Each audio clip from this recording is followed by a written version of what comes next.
ورحمة الله وبركاته. الحمد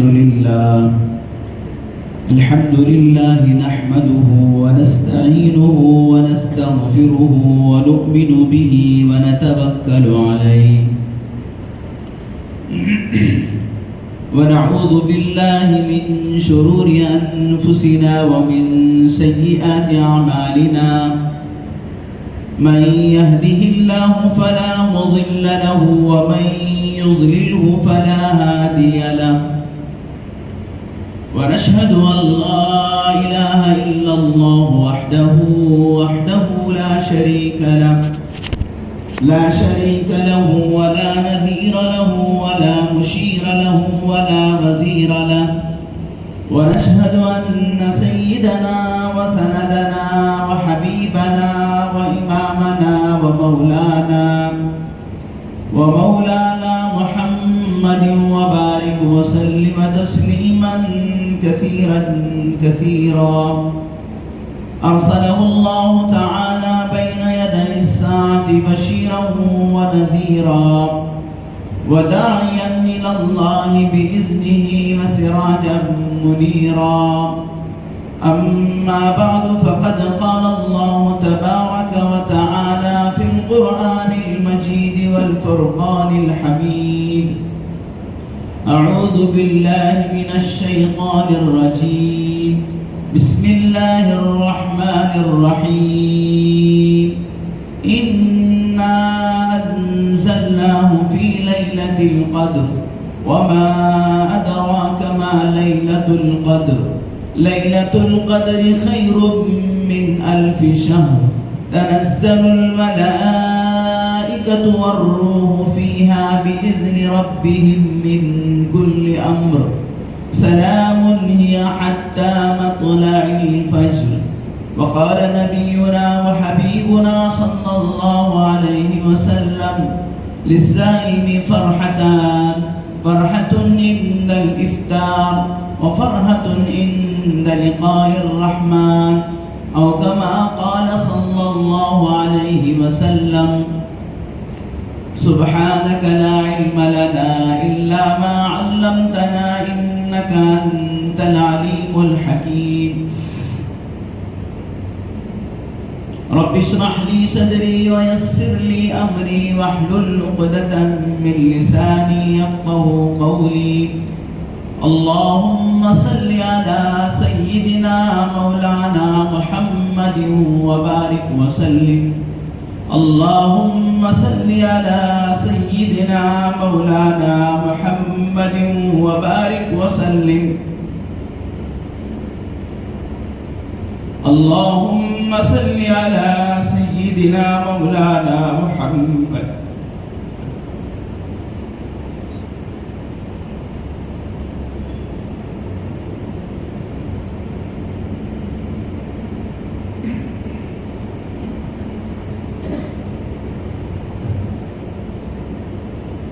اللهم صل على سيدنا مولانا محمد وبارك وسلم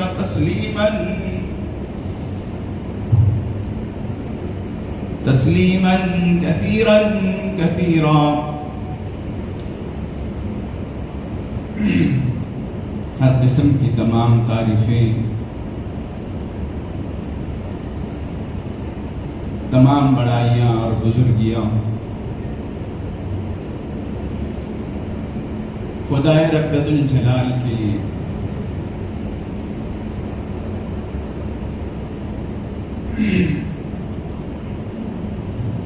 جس کی خدائی میں کوئی شریک نہیں، وہ اکیلا پروردگار ہے، اس کا کوئی ساجی اور ہمسر نہیں، وہ ہمیشہ سے ہے اور ہمیشہ رہے گا۔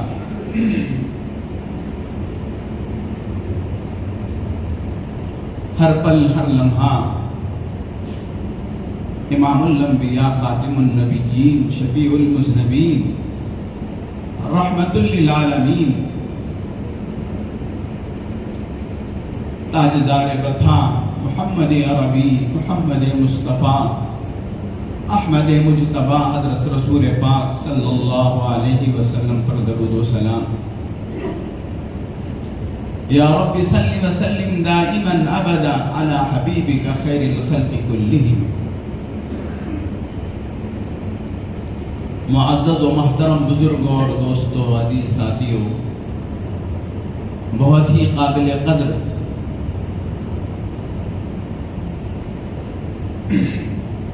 معزز سامعین اکرام،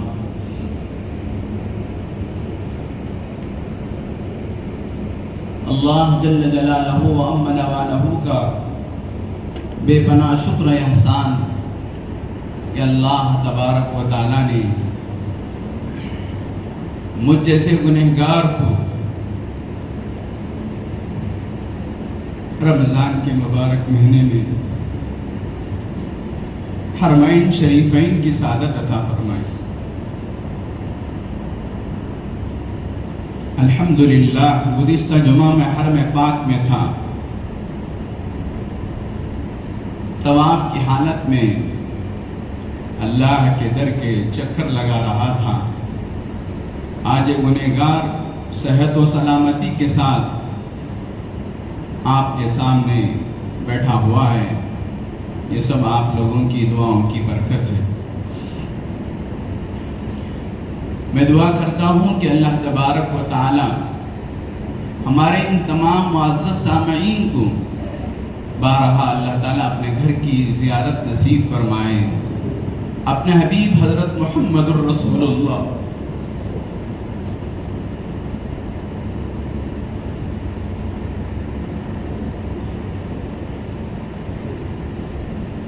کے در پہ پہنچنے کی اور آپ کی خدمت میں صلاۃ و سلام کا نذرانہ پیش کرنے کی اللہ تعالیٰ آپ کو بھی سعادت نصیب فرمائے، مجھے بھی اللہ تعالیٰ بار بار وہاں کی حاضری نصیب فرمائے۔ پیارے آقا حضرت محمد الرسول اللہ صلی اللہ علیہ وسلم نے فرمایا، من زار قبری وجب الشفاعتی، جس نے میری قبر کی زیارت کیا اس کے لیے میری شفاعت واجب ہے۔ معزز و محترم بزرگ اور دوست، ایک صحابی رضی اللہ تعالیٰ سرکار دو عالم صلی اللہ علیہ وسلم کے ساتھ حجۃ الوداع کے موقع پر تشریف لے جا رہے تھے۔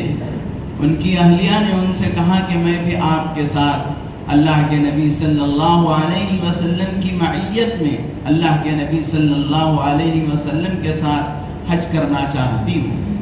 صحابی نے کہا کہ میرے پاس سواری کا انتظام نہیں ہے، میرے پاس صرف ایک ہی سواری ہے۔ انہوں نے کہا کہ آپ کے پاس ایک دوسری سواری بھی تو ہے۔ انہوں نے کہا اس سواری کے لیے میں نے صدقے کا ارادہ کر لیا ہے کہ میں اس سواری کو صدقے میں دے دوں، اس لیے اس پر آپ کو لے جانا مناسب نہیں سمجھتا۔ الغرض وہ صحابی رسول صلی اللہ علیہ وسلم نبی پاک صلی اللہ علیہ وسلم کے ساتھ حج پر تشریف لے گئے۔ واپس آنے پر یہ صحابیہ عورت نے اللہ کے نبی صلی اللہ علیہ وسلم کی خدمت میں پہنچ کر کہا کہ اللہ کے رسول، مجھے اس بات کا بہت افسوس ہے کہ میں نے آپ کے ساتھ حج نہیں کر سکی۔ اللہ کے نبی صلی اللہ علیہ وسلم کا ایک ہی حج ہے، حجۃ الوداع۔ اللہ کے نبی صلی اللہ علیہ وسلم کے ساتھ حج نہ کرنے کا اس صحابیہ عورت کو بہت بڑا افسوس تھا، رنج تھا، ملال تھا۔ اللہ کے نبی صلی اللہ علیہ وسلم سے اس صحابیہ اللہ کے نبی صلی اللہ علیہ وسلم نے اس بات کو سن کر اس صحابیہ سے کہا کہ کچھ نہیں کہ تم ایسا کرو کہ رمضان میں عمرہ کر لو، رمضان میں عمرہ کرنا میرے ساتھ حج کرنے کے برابر ہے۔ تو چنانچہ اللہ کے نبی صلی اللہ علیہ وسلم نے اپنی امت کو کبھی بھی کسی بھی موقع پر مایوس نہیں فرمایا۔ آج بھی اگر کوئی رمضان میں عمرہ کرتا ہے تو وہ اللہ کے نبی صلی اللہ علیہ وسلم کے ساتھ حج کرنے کے برابر ہے۔ الغرض میرے دوستو، یہ رمضان کا مہینہ اللہ نے ہمیں دیا ہے، اس کی ہم کو قدر کرنی چاہیے۔ جیسے جیسے رمضان ختم ہو جائے گا، لیکن ہم لوگ اس کے اندر جو اعمال کریں گے، جو نیکیاں کریں گے، وہ نیکیاں رہ جائیں گی۔ غفلت برتیں گے تو یہ غفلت ہمارے کوئی کام آنے والی نہیں ہے، یہ افسوس اور ندامت کا سبب بنے گی۔ یہ قرآن کا مہینہ ہے، قرآن کی تلاوت کا ایسا ہم معمول بنانی چاہیے۔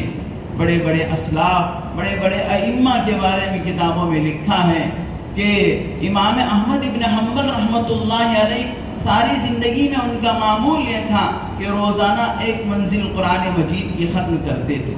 قرآن پاک کی کتنی منزلیں ہیں بہت سارے لوگوں کو وہ بھی معلوم نہیں ہے۔ قرآن مجید کی 7 منزلیں ہیں، قرآن مجید میں 30 پارے ہیں، قرآن مجید میں 114 صورتیں ہیں اور قرآن مجید میں 14 سجدے ہیں۔ معلومات دنیا کی ابھی بہت ساری ہے۔ آج بچے کو دنیا کی معلومات حاصل ہے۔ ہمارے پاس جو موبائل ہے اس کے ذریعے سے ہم گندی چیزوں کو معلوم کرتے ہیں اور ایسی بے ضرورت چیزوں کو، لغو باتوں کو، بیکار باتوں کے پیچھے پڑے رہتے ہیں، جبکہ میرے دوستو بیکار اور لغو اور بیہودہ چیزوں کا اسلام سے کوئی تعلق نہیں ہے۔ اللہ کے نبی صلی اللہ علیہ وسلم نے فرمایا اسلام کی خوبی یہ ہے من حسن اسلام المرء ترکہ ما لا یعنی، اسلام کی خوبی ایک مسلمان کا بہتر ہونا اس بات میں ہے کہ وہ لغو چیزوں کو، بیکار چیزوں کو اپنی زندگی سے ختم کر دے، کام کی بات کرے، کام اور کیا ہے نیکی کے کام کرے، اللہ کو راضی کرنے والے کام کرے، لوگوں کو نفع پہنچانے والے کام کرے۔ پیارے آقا صلی اللہ علیہ وسلم نے فرمایا خیر الناس من ينفع الناس، لوگوں میں بہتر وہ آدمی ہے جو لوگوں کو فائدہ پہنچائے۔ ارے بھائی اگر آپ لوگوں کو فائدہ نہیں پہنچا سکتے تو کم از کم لوگوں کو نقصان نہ پہنچاؤ، لوگوں کو اذیت نہ پہنچاؤ۔ چنانچہ حضرت امام احمد ابن حنبل رحمۃ اللہ علیہ کی زندگی کا معمول تھا کہ روزانہ ایک منزل قرآن مجید کی ختم کیا کرتے تھے، لیکن جب رمضان آ جاتا تو رمضان میں 3 دن کے اندر ایک قرآن مجید ختم کیا کرتے تھے، اور پھر جب آخری عشرہ آ جاتا تو رات میں قرآن، دن میں قرآن ختم کیا کرتے تھے۔ امام شافعی رحمۃ اللہ علیہ کا معمول تھا کہ امام شافعی رحمۃ اللہ علیہ رمضان المبارک کے اندر دن میں ایک قرآن اور رات میں ایک قرآن اور تراویح میں 3 قرآن ختم کرتے تھے۔ اس طریقے سے 63 قرآن رمضان کے مہینے میں امام شافعی رحمۃ اللہ علیہ ختم کیا کرتے تھے۔ امام اعظم ابو حنیفہ رحمۃ اللہ علیہ کے بارے میں آتا ہے کہ عشاء کے وضو سے فجر کی نماز انہوں نے 40 سال تک عشاء کے وضو سے فجر کی نماز پڑھی ہے، اور نماز میں قرآن مجید پڑھتے ہوئے ایسے کھڑے ہوتے گویا کہ ستون کھڑا ہوا ہے۔ میرے دوستو یہ رمضان کا مہینہ جس کو قرآن کے ساتھ خاص انسیت ہے، امام مالک رحمۃ اللہ علیہ اللہ اکبر حدیث لکھا کرتے تھے، حدیث پڑھایا کرتے تھے، لاکھوں شاگرد ان کے درس حدیث میں موجود ہوتے، لیکن جب رمضان کا مہینہ آتا اے مسلمانوں کان کھول کر سنو، امام مالک رحمۃ اللہ علیہ حدیث کا درس چھوڑ دیتے، حدیث کا پڑھنا پڑھانا چھوڑ کر قرآن کی تلاوت میں مصروف ہوتے۔ کیا حدیث کے درس سے بڑھ کر ہماری تجارتیں ہو سکتی ہیں؟ کیا حدیث کے درس سے بڑھ کر ہمارا کاروبار ہو سکتا ہے؟ کیا حدیث سے بڑھ کر ہماری دنیاوی مصروفیت ہو سکتی ہے؟ امام مالک رحمۃ اللہ علیہ رمضان کا مہینہ آتا تو حدیث کا درس چھوڑ کر قرآن کی تلاوت میں لگتے۔ ہم لوگ کیا اپنے کاروبار کو تھوڑا آگے پیچھے کر کے قرآن نہیں پڑھ سکتے؟ میرے دوستو رمضان کے مہینے میں اگر کوئی غیر حافظ بھی ہے، اگر اس نے قرآن مکمل نہیں کیا، یعنی روزانہ ایک پارہ نہیں پڑھا، ناظرہ خان جو قرآن دیکھ کر پڑھتا ہے تو اس نے بھی قرآن کا حق ادا نہیں کیا۔ اب اندازہ لگائیں کہ ہم میں سے کون ہے جو قرآن مجید کو اٹھا کر پڑھ رہا ہو۔ قرآن کا پڑھنا کیا مشکل ہے؟ اگر آپ ہر نماز میں 10 منٹ پہلے مسجد کے اندر آ جائیں اور پاؤں پارا آپ پڑھ لیں تو 5 نمازوں میں آپ کا 1.25 پارا ہو جائے گا اور 25 دن میں آپ کا قرآن مکمل ہو جائے گا۔ کم از کم آپ 5 نمازوں میں 1 پارا مکمل کر لیں، اس طریقے سے رمضان میں آپ کا 1 قرآن مکمل ہو جائے گا۔ میرے دوستو قرآن کے اندر اتنی اللہ نے حلاوت رکھا ہے، اتنی چاشنی رکھا ہے، اگر آپ پڑھتے چلے جاؤ آپ کو مزہ ملتا چلا جائے۔ قرآن مجید دنیا کی ایک ایسی کتاب ہے، آپ اسے کتنی بھی مرتبہ پڑھ لو، 10 مرتبہ پڑھ لو، 20 مرتبہ پڑھ لو، 100 مرتبہ پڑھ لو، میرے دوستو آپ اس کے پڑھنے سے کبھی بور نہیں ہو سکتے۔ دنیا کی کوئی کتاب آپ مجھے نہیں دکھا سکتے کہ میں نے اس کو ایک بار پڑھا پھر مجھے انٹرسٹ آیا، دوسری مرتبہ پڑھا، تیسری مرتبہ پڑھا۔ حالانکہ دنیا کی کوئی بھی کتاب ایک دو مرتبہ پڑھنے کے بعد آدمی اس کتاب سے بور ہو جاتا ہے، اس کتاب سے بیزار ہو جاتا ہے۔ اس کتاب کو پڑھنے کے لیے کوئی کہتا ہے تو میں تو اس کو پڑھا ہوا ہوں بھائی، وہ بیکار کی کتاب ہے، یہ کہہ دیتا ہے۔ لیکن قرآن مجید ایسی نہیں ہے، آپ پڑھتے جاؤ آپ کو مزہ ملتا چلا جائے گا۔ الحمدللہ، اللہ کے فضل سے تحدیث بن نعمت کے طور پر کہتا ہوں، حرم شریف کے اندر میں نے 70 پارے مکمل کیے الحمدللہ۔ اور میرے دوستو، پڑھنے کے لیے ایسا جی چاہتا تھا، لیکن طواف اور عمروں کی وجہ سے، ورنہ انشاءاللہ روزانہ ایک قرآن مکمل کرنے کا عزم تھا، لیکن طواف کی وجہ سے، عمرے کی وجہ سے، عبادت کی وجہ سے بہت وقت لگتا ہے جانے کے لیے، حرم شریف میں داخل ہونے کے لیے۔ ابھی اس وقت حرم شریف کے اندر 1 کروڑ 20 لاکھ آدمی موجود ہیں۔ حرم شریف کے اندر 1 کروڑ 20 لاکھ لوگ موجود ہیں، اور مسجد نبوی کے اندر بھی تقریباً بہت لاکھوں کی تعداد میں لوگ موجود ہیں۔ اللہ تبارک و تعالیٰ نے یہ نعمتیں ہمیں دیا ہے، اس کی قدر کرنا ہے۔ یہ رمضان کا مہینہ، گزشتہ رمضان ہمارے ساتھ کتنے ہمارے دوست احباب تھے، کتنے ہمارے جاننے والے تھے، جن کو ہم جانتے تھے، لیکن آج وہ نہیں رہے۔ رمضان اللہ تبارک و تعالیٰ جو عطا فرماتا ہے، یہ ترقی درجات کے لیے، ہماری اپنی اعمال کو، آخرت کو درست کرنے کے لیے۔ رمضان کا معنی ہی یہ ہے کہ گناہوں کو جلا کر، بھون کر، راکھ کر دینے والا مہینہ۔ تو لہذا میرے دوستو، رمضان کی جب ہم قدر کریں گے تو انشاءاللہ اللہ تبارک و تعالیٰ ہمارے گناہوں کو جلا کر، راکھ کر دے گا۔ مجدد الفسانی رحمت اللہ علیہ فرماتے ہیں کہ رمضان کا مہینہ ہر مومن کے لیے، ہر ایمان کے لیے ایسا ہے جیسا کہ ایک ماڈل بنتا ہے، ایک آدمی ایک پلان بناتا ہے گھر بنانے کے لیے، تو جیسے پلان بنائے گا ویسے گھر بنے گا۔ تو لہذا رمضان کا مہینہ گویا کہ آدمی پورے سال کا پلان بنا کر پورے سال کو گزارنے کا، اس کو کیا ہے، رمضان کے مہینے میں ایکسپریمنٹ ملتا ہے۔ جیسے رمضان گزارے گا ویسے اس کا سال گزرے گا، جیسے رمضان میں پابندی کرے گا، جیسے رمضان میں نمازوں کی پابندی کرے گا، ویسے سال بھر اس کی نمازوں کی پابندی ہوگی۔ جیسے رمضان کے اندر آدمی تہجد کی پابندی کرے گا، فرمایا اگر کوئی اپنی زندگی کے اندر تہجد کی پابندی پیدا کرنا چاہے، وہ رمضان کے 1 مہینے میں پریکٹس کر لے، تہجد کی پابندی کر لے، پھر اللہ تبارک و تعالیٰ پورا سال اسے تہجد کا پابند بنا دیتے ہیں۔ پورا سال اس کے لیے اٹھنا آسان ہو جاتا ہے، اور پورا سال اللہ کی عبادت کرنا اس کے لیے آسان ہو جاتا ہے۔ رمضان کے مہینے میں اگر کوئی آدمی بد نگاہی سے بچے کہ کسی غیر محرم پر نگاہ نہ پڑے رمضان کے 1 مہینے میں، تو میرے دوستو پھر اللہ تبارک و تعالیٰ اس بندے کو اس 1 مہینے کی پریکٹس پر، اس 1 مہینے کی مشق پر، اس 1 مہینے کے مجاہدے پر اللہ کیا اجر عطا فرماتے، ساری زندگی سے اس کی بدنگاہی چھوٹ جائے، بدنگاہی کا گناہ اس سے ختم ہو جائے گا۔ رمضان کے 1 مہینے میں اگر آدمی حلال اور پاکیزہ کھانا کھانے کی آدمی نیت کر لیتا ہے، اور اس کے لیے کوشش کر لیتا ہے کہ میں حرام کی طرف ہاتھ نہیں بڑھاؤں گا، حرام کی طرف میں قدم نہیں بڑھاؤں گا، اللہ اپنے فضل و کرم سے ساری زندگی اللہ تبارک و تعالیٰ اسے حرام سے بچائیں گے۔ آج میرے دوستو مسلمانوں کا حال کیا ہے؟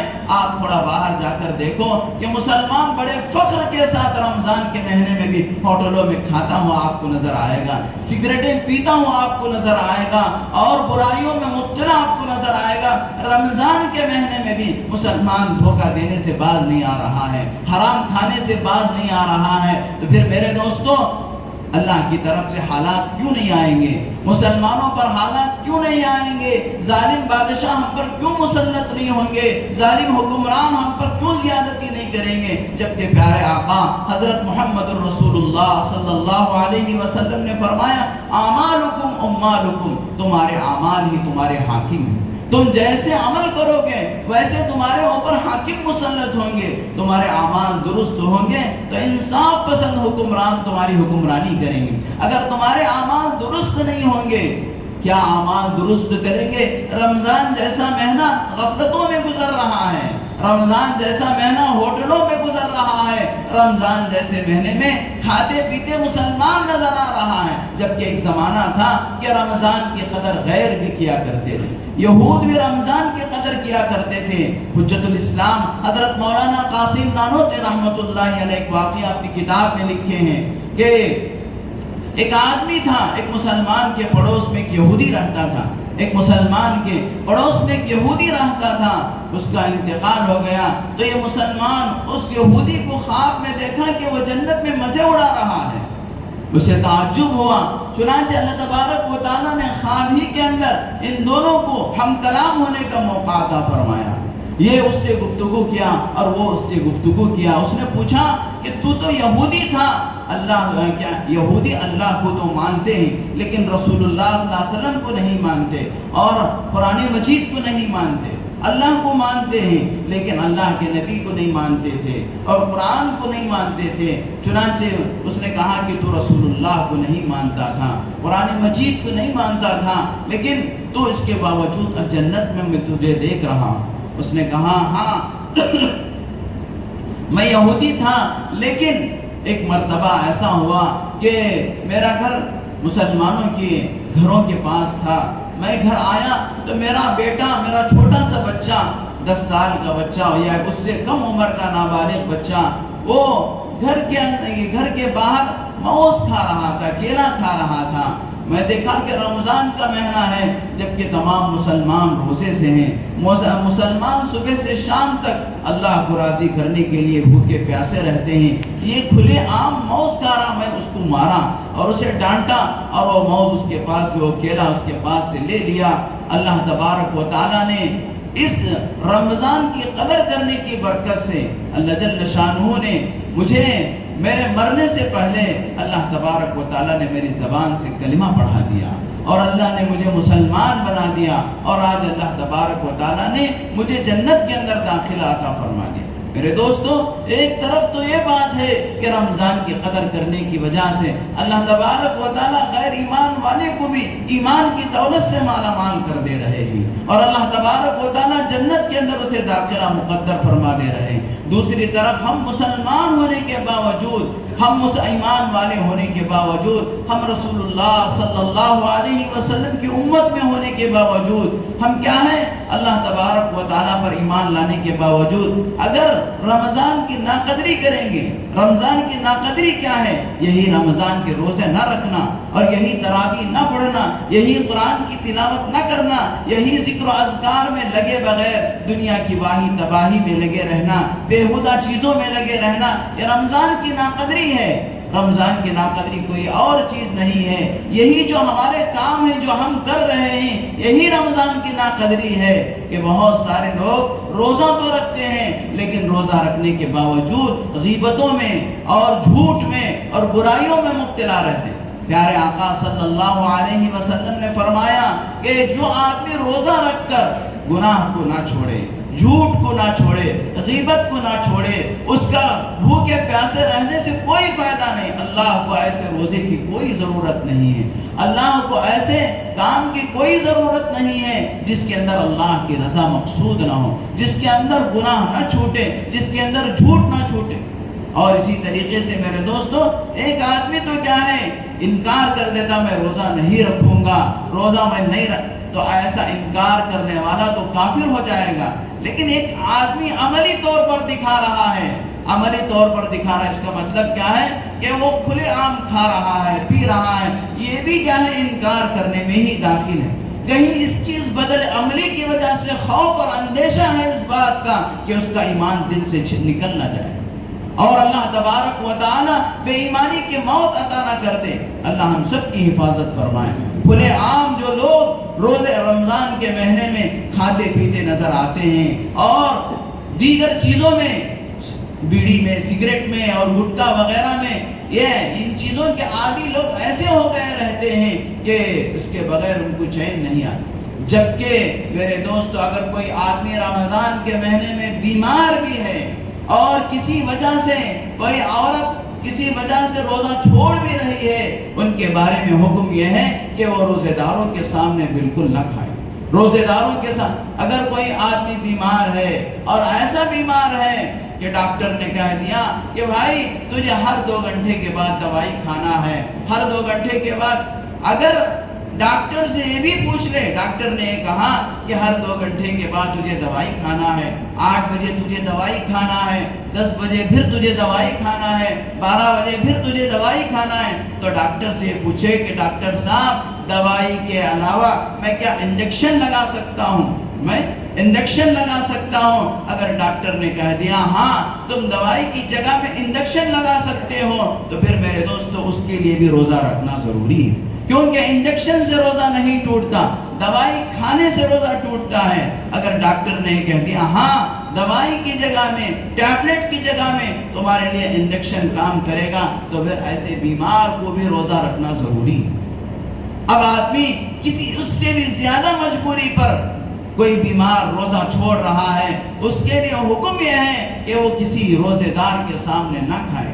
کوئی عورت کہ وہ اپنی مجبوری کی وجہ سے روزہ چھوڑ رہی ہے، عورتوں کی جو ماہانہ مجبوری ہوتی ہے، اس کے لیے بھی حکم یہ ہے کہ وہ کیا ہے، سحری میں اٹھ کر روزے داروں کے ساتھ سحری کر لے، سحری میں اٹھ کر ناشتے کی نیت سے سحری کر لے، اور پھر کیا ہے منہ بنا کر رکھے کہ روزے داروں کی طرح منہ بنا کر رکھے، روزے داروں کی طرح حلیہ بنا کر رکھے، اس کو بھی روزے داروں کے سامنے کھانا پینا اور کیا ہے بالکل کھلے عام کھانا پینا منع ہے۔ تو لہذا میرے دوستوں آج بہت سارے ایسے گھرانے ہیں جو فیشن پرست گھرانے اور کیا جن کو اللہ سے، اللہ کے رسول سے کوئی مطلب نہیں ہے، باقاعدہ میرے دوستو معمول کی طرح جیسے غیر رمضان کے اندر ناشتہ بنتا ہے، دوپہر کا کھانا بنتا ہے، رات کا کھانا بنتا ہے، اسی طریقے سے رمضان کے مہینے میں بھی ان کے گھروں میں باقاعدہ ناشتہ اور دوپہر کا کھانا چل رہا ہے۔ تو بتاؤ میرے دوستو ان لوگوں نے اللہ کے حکموں کا مذاق کیا کہ نہیں؟ روزے کا انہوں نے کھلواڑ کیا کہ نہیں؟ روزے کی توہین کی ہے یا نہیں؟ میرے دوستو ایسے روزے کی توہین کرنے سے ایمان کے چھن جانے کا خوف ہے، ایمان کے نکل جانے کا خوف ہے۔ یہ دین، یہ ایمان کوئی سستی چیز نہیں ہے، یہ بڑی مشقتوں کے ساتھ ملا ہے، یہ اللہ تبارک و تعالیٰ کی بہت بڑی عطا ہے، اللہ تبارک و تعالیٰ کی بہت بڑی نعمت ہے۔ جس طرح بڑی سے بڑی نعمت کو آدمی حفاظت کے ساتھ رکھتا ہے، آپ کے پاس 1 گرام سونا ہے تو آپ اس 1 گرام سونے کو کس قدر حفاظت سے رکھتے ہیں، بچوں کے ہاتھ وہاں تک نہ پہنچے، کوئی چور کا ہاتھ وہاں تک نہ پہنچے، کوئی ڈکیت کا ہاتھ وہاں تک نہ پہنچے۔ میرے دوستو یہ دنیا کی سب سے قیمتی مایا ہے، سب سے قیمتی چیز ہے یہ ایمان۔ اس ایمان کی حفاظت ہر اعتبار سے کرنی چاہیے، کہیں یہ ایمان ہمارے زندگیوں سے نکل نہ جائے۔ میرے دوستو یہ ایمان کی حفاظت بہت ضروری ہے۔ اسی طریقے سے رمضان گزرتے گزرتے میرے دوستو 15 دن تو ہو گئے، آج 16واں روزہ ہے، اور اسی ہفتے کے اندر منگل کے دن سے راتیں شروع ہونے والی ہیں۔ پیارے آقا صلی اللہ علیہ وسلم نے فرمایا شب قدر کو راتوں میں تلاش کرو۔ حالانکہ اللہ کے نبی صلی اللہ علیہ وسلم کو شب قدر کی تعین بتا دی گئی تھی، لیکن اللہ کے نبی صلی اللہ علیہ وسلم جب باہر نکلے تو 2 آدمی جھگڑ رہے تھے، اس جھگڑے کی نحوست سے آپ کو وہ تعین، شب قدر کی تعین اٹھا دی گئی۔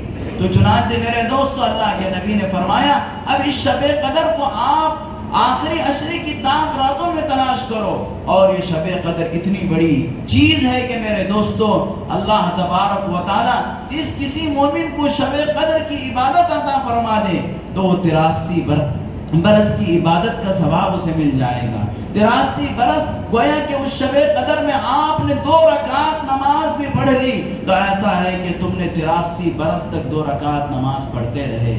اس شب قدر میں تم نے ایک سبحان اللہ کہہ لیا تو میرے دوستو 83 برس تک سبحان اللہ کہنے کا تمہیں ثواب ملے گا۔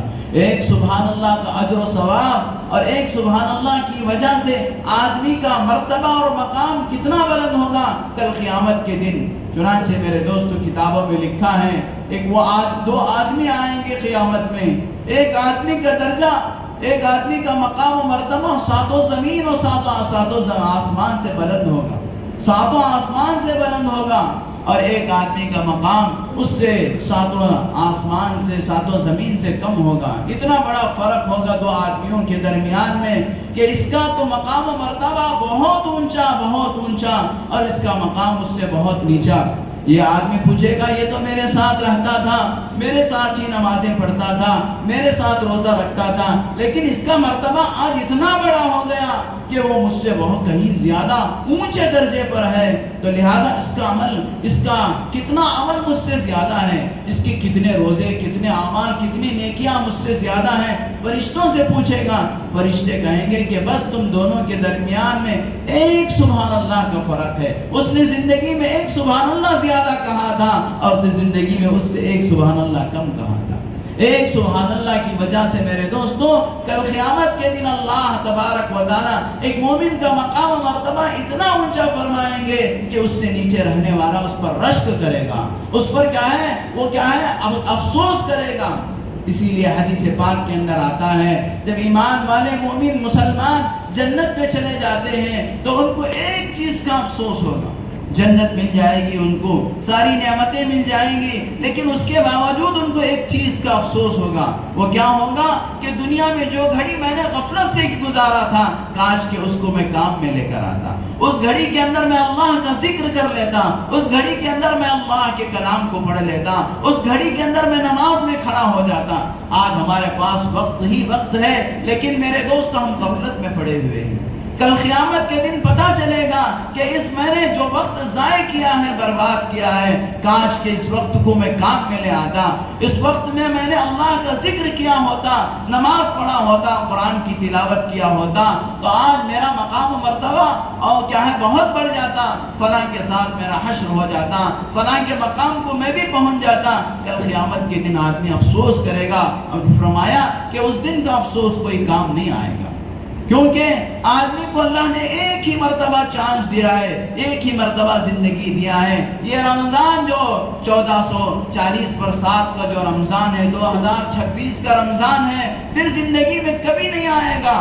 آدمی چاہے کتنی بھی کوشش کر لے, جیسے کہ گائے کے تھن سے دودھ آنے کے بعد واپس نہیں لوٹ سکتا, تو میرے دوستو تیر کمان سے تیر نکلنے کے بعد واپس نہیں آ سکتی. اسی طریقے سے ہماری زندگی سے رمضان نکل گیا تو پھر زندگی میں کبھی نہیں آئے گا. تو لہذا اس کی ہم قدر کرنا ہے. جیسے جیسے رمضان گزرتا جاتا ہے ویسے ویسے اس کی قیمت, اس کی قدر و قیمت بڑھ جاتی ہے. 15 دن گزر گئے میرے دوستوں, جو غفلتیں 15 دن میں ہوئی ان غفلتوں کو آئندہ کے 14 دن 15 دن کے اندر ہم مکمل کرنا چاہیں تو کر سکتے ہیں. موقع ہے ہم کو کہ ہمارے سے تہجد چھوٹ گئی, ہمارے سے اوابین چھوٹ گئی, ہمارے سے ذکر چھوٹ گیا, ہمارے سے قرآن کی تلاوت چھوٹ گئی. تو میرے دوستوں جلدی جلدی ہم کو ان 15-14 دنوں کے اندر, ان 13 دنوں کے اندر, ان دنوں کے اندر جلدی جلدی اعمال کر کے ہم ریکور ہو سکتے ہیں. ہم کیا ہے گزرے ہوئے ایام کی تکمیل کر سکتے ہیں اور اس کو کیا ہے ہم مکمل کر سکتے ہیں. اگر ان دنوں کو بھی ہم غفلت میں گزار دیے, ان دنوں کے اندر بھی ہم کیا ہے غافل رہے, تو پھر میرے دوستو ہم سے زیادہ محروم کوئی نہیں ہے, ہم سے زیادہ خسارے والا کوئی نہیں ہے, ہم سے زیادہ پاپی اور گنہگار کوئی نہیں ہے. لہذا طاق راتیں آ رہے ہیں, ان طاق راتوں میں ہم کیا ہے اللہ سے خوب توبہ کریں, قرآن مجید کی تلاوت کرے, گزری ہوئی قضا نمازوں کی قضا مکمل کرے, اور میرے دوستو اس میں صدقہ و خیرات کرے. طاق راتوں میں ہم لوگوں کو خاص طور پر چند اعمال کرنی ہے. ایک تو کیا ہے میرے دوستو اپنی حیثیت کے مطابق ان راتوں میں صدقہ کرے. طاق رات میں اگر آپ 10 روپے بھی صدقہ کرتے ہیں تو 83 برس آپ کو صدقہ کرنے کا ثواب ملے گا. طاق راتوں میں چند رکعت نفل نماز پڑھ لیں, صلاۃ التوبہ کی نماز پڑھ لے, صلاۃ الشکر کی نماز پڑھ لے. صلاۃ التوبہ کی نماز اس لیے پڑھے کہ میں گنہگار ہوں, مجھ سے بہت سارے گناہ ہو گئے, معافی مانگنے کے واسطے 2 رکعت اللہ کے سامنے کھڑے ہو کر نماز پڑھے, اور پھر ہاتھ اٹھائے اور آنکھوں سے آنسو ٹپکائے اور اللہ کے سامنے دعا کرے, اے اللہ تو ہی غفور الرحیم ہے, تیرے سوا کون معاف کرے گا. آدمی جب اللہ کے سامنے مانگتا ہے تو اللہ تبارک و تعالیٰ دینے کے لیے اس کے در کھول دیتا ہے. اور 2 رکعت صلاۃ الشکر کی نماز پڑھے. اللہ تیرا بہت بڑا شکر کہ تو نے ہزاروں لاکھوں کروڑوں نعمتیں عطا فرمایا. ان نعمتوں میں سب سے بڑی نعمت تو نے ایمان کی دولت عطا فرمایا. اللہ ایمان پر ثابت قدم رکھ اور ایمان پر خاتمہ فرما. ایمان اور اسلام کے احکام پر مجھے چلنے کی توفیق عطا فرما. اور اسی طریقے سے 2 رکعت صلاۃ الحاجہ کی نماز پڑھے, اس میں اپنی حاجتوں کو مانگے. کون ایسا آدمی ہے جس کی کوئی حاجت نہیں ہے؟ میرے دوستوں, حاجتوں کو پورا کرنے والا وہی ہے. لہذا اس کے در پہ ہاتھ پھیلائیں اور ہماری جھولیاں پھیلا کر اللہ سے بھیک مانگے. اللہ تبارک و تعالیٰ اپنے فضل سے ہماری جھولیوں کو بھر دے گا. اور پھر دعاؤں میں لگے, قرآن کی تلاوت میں لگے. کم از کم میرے دوستو لیلۃ القدر کے اندر 1 پارہ پڑھ لے, گویا کہ 83 برس آپ کو 1 پارہ پڑھنے کا ثواب عطا فرمائے گا.